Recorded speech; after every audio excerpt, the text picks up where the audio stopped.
Hello everyone, in this video I'm going to show you how to turn off vanish mode on Instagram. So for you to be able to do that, you have to open your Instagram app on your phone. Once you open it, then you tap on the chat option, which is your messaging icon on Instagram. Then from here you can tap on the specific user which the vanish mode option is being turned on.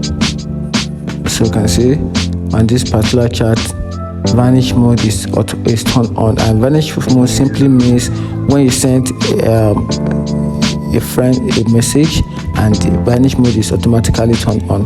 When the person actually sees the message and close the chat, the message will automatically disappear.